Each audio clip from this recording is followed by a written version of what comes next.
హరి ఓం. జై శ్రీరామ్. అట్లా నేర్పించేది అసలైన విద్య. అసలైన విద్య విద్య వేరు, అసలైన విద్య వేరు. అసలైన విద్య అయితే మనస్సు చాలా ప్రశాంతంగా ఉంటుంది, హాయిగా ఉంటుంది. ఎటువంటి చీకాకు చింతలు లేకుండా మనిషి ప్రశాంతంగా బతకొచ్చు.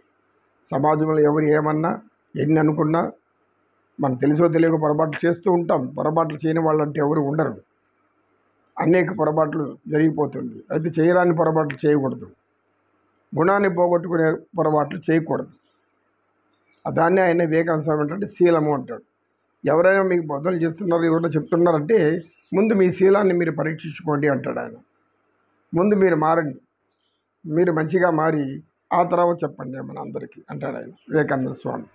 ఇప్పుడు ప్రహ్లాదుడు ఏమంటాడంటే విష్ణు అవతారంలో ఆయన ప్రహ్లాదుడి అంశంలో పుడతాడు. శ్రీ మహావిష్ణు అంశంలో ప్రహ్లాదుడు పుడతాడు. ఆయన పుట్టింది మొదలుకొని హరి హరి అని అంటారు తప్ప ఇంకేం అనటం లేదు. సరే, ఎంతకాలం ఒక 5 ఏళ్ల వయసు వస్తుంది, 6 ఏళ్ల వయసు వస్తుంది. ఇది విని విని హిరణ్యకశిపుడికి చాలా కోపం వస్తుంది. నాకు శత్రువు అంటే వాడిని నువ్వు మనసులో పెట్టుకొని హరి హరి అంటావా, నేను కదా అని అంటాడు. ఇట్ట కాదని చెప్పి గురువుల దగ్గర పంపిస్తాడు. ఆ గురువులు ఎన్నో నేర్పిస్తారు. ఎవరిని వాళ్ళ నాయన పొగిడే విధంగా, వాళ్ళ నాయన చదువు, వాళ్ళ నాయన అన్ని, హిరణ్యకశిపుడే సర్వస్వం, హిరణ్యకశిపు మించిన విద్య లేదు, హిరణ్యకశిపు మించిన జ్ఞానం లేదు అని అన్నీ చెప్తాడు. తీసుకోడు తండ్రి కాడికి. ఏమైనా ప్రహ్లాద విద్య నేర్చుకున్నావు, చక్కగా నేర్చుకున్నాను తండ్రి అంటాడు. ఏం నేర్చుకున్నావు చెప్పాను అంటాడు. చదివితిని తండ్రి, చదువుల లెక్కల్లా సారం చదివితిని. చదువుల యొక్క సర్వ గుణాన్ని చదివితిని. చదువుల యొక్క మూల పురుషులు ఎవరో చదివితిని అని చెప్తా. ఇవన్నీ ఎవరు కారణం, ఇంత ఇంత జ్ఞానం, ఇంత చదువు ఇంత రావడానికి ఎవరు అంటే ఆ శ్రీహరి. ఆ చదువుల సారమెల్లా శ్రీహరే అంటాడు ఆయన. చదువుల సారమెల్లా శ్రీహరే, ఇంకా నాకు ఇంక వేరే చదువు అవసరమే లేదు. శ్రీహరే నా చదువు, ఆయన్ని కీర్తించడమే నా చదువు. నారదుడు నిత్యం నారాయణ నారాయణ అంటుంటాడు. అంతకు మించిన జ్ఞాని ఇంకెవరు లేరు. నారాయణ యొక్క ఆయన గుణాలని కొంతమంది ఇంకొక రకంగా చెప్పుకుంటారు. ఏమని అంటే, ఎవరైనా ఒకరి విషయాలు ఒక చెప్తూ ఉంటే పొలంలో పెట్టేవాళ్ళని అంటారు, అంటే మీ తగాదా పెట్టేవాళ్ళని. నారదుడు కూడా అలాంటి పనే చేస్తాడు అంటారు. కానీ నారదుడు అలాంటి ఒకరికొకరు తగాదా పెట్టడు. ఆయన ప్రవర్తన అంతా కూడా లోక కళ్యాణం కోసమే ఉంటుంది. లోక కళ్యాణం కోసమే ఆయన ఇలాంటి, అంటే తండ్రి తాత ఎవరు, మహావిష్ణువు, తండ్రి బ్రహ్మ, ఇంకా వాళ్ళ చెప్పినట్టు వినాల్సిందే కదా పాపం. కనుక చదివితిని తల్లి తండ్రి, చదువుల సారమేళ్ళ శ్రీహరి అని తెలిసి తిని ఇంకా కోపం వచ్చేసింది వాడికి. అంటే భగవంతుడిని చదవడమే మనకు మొదటి అసలైన విద్య. అసలైన విద్య భగవంతుడిని గురించి తెలుసుకోవడమే, దానికి సంబంధించి చదవడమే మొదటి విద్య.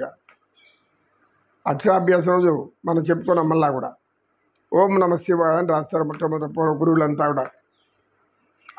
అక్షరాభ్యాసం రాసే ముందు బిడ్డ పుట్టిన తర్వాత కొంతకాలానికి కూర్చొని అట్లా ఉన్నప్పుడు ఆ వేలుతో పెట్టి ఓం నమ శివాయ, అంతకంటే ఇంక మహామంత్రం ఇంకొకటి ఏం లేదు. అది అలా విద్య. అది ప్రహ్లాదుడు అది చెప్తాడు. విద్య అంటే శ్రీహరిని స్మరించడం కంటే నాకు ఏ విద్య, దాంట్లోనే అన్ని విద్యలు వచ్చేస్తుంది నాకు. ఒక్క శ్రీహరి నామం చెప్పుకుంటా ఉంటే మనసులో ఎన్ని విద్యలు వస్తాయో మీరే వచ్చేస్తుంది. రావడానికి కారణం ఎవరంటే హరి అంశం. ఇది ప్రహ్లాదుని యొక్క విద్యను గురించి చెప్తుంది. చదువుల సారమంతా శ్రీహరే, ఇంకా వేరే ఎవరు కాదు అంటాడే ప్రహ్లాదుడు. మనసు మన ప్రశాంతంగా ఉండాలంటే, మానసిక జబ్బులు రాకుండా ఉండాలంటే, మనసు వికలం కాకుండా ఉండాలంటే బాహ్య ప్రపంచాన్ని మర్చిపోయి పరమాత్మని వేడండి. శ్రీ వెంకటేశ్వర స్వామి మన కోసం కలియుగంలో 7 కొండల మీద పాపం నిలబడుకొని ఉన్నారు. ఆయనకి విశ్రాంతి లేదు. స్వామిని ఎప్పుడు ఏకాంత సేవ అంటే 1 గంట 2 గంటలు కూడా అయిపోతుంది. ఒక్కోసారి భక్తులకు దర్శనం ఇవ్వాలి. భక్తుల ఎంతో ఆశతో కోరికతో ఆయన్ని చూడాలని అనేక తపనతో ఆర్ద్రతతో ఆరాధనతో పరిగెత్తుకుంటూ వస్తుంటారు పాపం. నువ్వు వాళ్ళందరికీ దర్శనం ఇవ్వాలి కదా పాపం. భగవంతుడిని చూడాలని ఉంటే ఏ గురువు మాత్రం ఏమంటారు? నేను విద్య నేర్చుకోవాలంటే ఏ గురువు కాదంటాడు? నేర్పాల్సిందే, గురువు బాధ్యత అది. కనుక అదేవిధంగా భగవంతుడు నేను నన్ను భూమి మీదకి పంపించినావు కాబట్టి నా కోరికలు తీర్చని జనాలు వస్తుంటారు. ఇంకా ఆయన చెప్పాలి కదా, కోరికలు తీర్చాలి కదా, అది ఆయన బాధ్యత. భక్తులు ప్రవాహం నానాటికి ప్రవాహం అయిపోతుంది. కనుక ఆయన ఎంత దయగలిగిన వాడు, అబద్ధాంధవుడు, అనాథరక్షకుడు అని ఎన్నో బిరుదులు ఉన్నాయి. సో అటువంటి శ్రీ వెంకటేశ్వర స్వామి అందరికీ సద్బుద్ధిని, సజ్ఞానాన్ని అన్నీ ఇచ్చి అందరిని మంచిగా జీవించేలా చేయాలని ఆయన కోరుకుంటూ ప్రజలందరూ కూడా సుఖశాంతులతో ఉండాలని ప్రార్థిస్తున్నాను. అందరికీ నాకు యొక్క హృదయపూర్వక నమస్సుమాంజలు.